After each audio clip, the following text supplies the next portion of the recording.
अब यह तय हो गया है कि कर्नाटक में सत्ता परिवर्तन होगा। सिद्धारमैया को मुख्यमंत्री की कुर्सी छोड़नी पड़ेगी। उनकी जगह अब डीके शिवकुमार सीएम बन सकते हैं।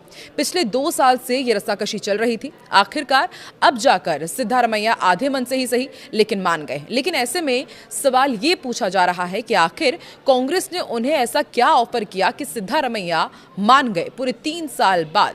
नमस्कार, मैं हूं आकांक्षा और आप देख रहे हैं न्यूज़ 18 का डिजिटल प्लेटफॉर्म। सूत्रों के मुताबिक सिद्धारमैया गुरुवार सुबह अपने आधिकारिक आवास पर कर्नाटक कैबिनेट के सभी मंत्रियों के साथ ब्रेकफास्ट मीटिंग करेंगे और ये बैठक बेहद महत्वपूर्ण मानी जा रही है क्योंकि कांग्रेस नेतृत्व दरअसल उस स्थिति को संभालने की कोशिश कर रहा है जो राज्य के भीतर तेजी से एक तनावपूर्ण उत्तराधिकार की लड़ाई में बदलती जा रही है। पर्दे के पीछे का ये नाटकीय घटनाक्रम दिल्ली में करीब 7 घंटे तक चली बैठकों के दौरान सामने आया। हालांकि वरिष्ठ कांग्रेस नेताओं ने सार्वजनिक रूप से नेतृत्व परिवर्तन पर किसी भी चर्चा से इंकार कर दिया है और जोर देकर कहा है कि बातचीत सिर्फ राज्यसभा और कर्नाटक विधान परिषद चुनाव तक ही सीमित थी। लेकिन सूत्र साफ कह रहे हैं कि सिद्धारमैया को मना लिया गया है। कांग्रेस नेतृत्व ने सिद्धारमैया से साफ कहा है कि पार्टी को अब दिल्ली में उनके जैसे प्रमुख ओबीसी चेहरों की जरूरत है, विशेष रूप से ऐसे समय में जब राहुल गांधी ने देश भर में कांग्रेस के सामाजिक न्याय और जाति जनगणना के मुद्दे पर काफी धार दी है। चर्चाओं से वाकिफ एक सूत्र ने बताया कि उनसे कहा गया है कि वो एक बड़े ओबीसी चेहरे हैं और पार्टी चाहती है कि वे 2029 के लोकसभा चुनाव की तैयारी के तहत राष्ट्रीय स्तर पर बड़ी भूमिका निभाएं। और ये भूमिका सिर्फ बड़ी नहीं, बहुत बड़ी मानी जा रही है। सूत्रों ने यह भी जोड़ा कि नेतृत्व ने सिद्धारमैया को आश्वासन दिया है कि यदि वो राज्यसभा के रास्ते दिल्ली आने के लिए तैयार हो जाते हैं तो उनकी अन्य सभी बातों को और मुद्दों का पूरा ध्यान रखा जाएगा। कांग्रेस नेतृत्व कथित तौर पर सिद्धारमैया को राज्यसभा के जरिए राष्ट्रीय राजनीति में लाने और 2029 के लोकसभा चुनाव से पहले दिल्ली में एक बड़ी संगठनात्मक भूमिका सौंपने का इच्छुक है। राज्यसभा के रास्ते को एक राजनीतिक रूप से आसान एग्जिट फॉर्मूला माना जा रहा है जिससे सिद्धारमैया का कद और उनकी जो प्रासंगिकता है उसमें कमी ना हो और ऐसा ना लगे कि उन्हें कर्नाटक की राजनीति से बाहर धकेला गया है। कहा तो यह भी जा रहा है कि उनके बेटे को कर्नाटक में डिप्टी सीएम की पोस्ट दी जा सकती है। इसके अलावा उनसे जुड़े नेताओं को महत्वपूर्ण पोर्टफोलियो भी मिल सकता है। हालांकि कांग्रेस इन सभी बातों को अभी तक खारिज करती रही है, लेकिन वक्त के साथ सब कुछ क्लियर हो ही जाएगा। हालांकि इस बदलाव की टाइमिंग बहुत ज्यादा महत्वपूर्ण है। टाइमिंग इतनी इंपॉर्टेंट क्यों मानी जा रही है वो भी जरा ध्यान से सुनिएगा। देखिए, राज्यसभा चुनाव के लिए नामांकन दाखिल करने की आखिरी तारीख बस 8 जून को है ही, जिससे कांग्रेस नेतृत्व के पास इस फैसले में देरी करने की अब गुंजाइश बहुत कम बचती है। दिल्ली में हुई बैठकों में एक महत्वपूर्ण आमने सामने की बातचीत कांग्रेस अध्यक्ष मल्लिकार्जुन खड़गे और राहुल गांधी के साथ हुई, जहां सिद्धारमैया को सीधे तौर पर बताया गया कि पार्टी चाहती है कि वो सीएम के रूप में अपना कार्यकाल समाप्त करे और अब केंद्र में संगठन की जिम्मेदारी संभाले।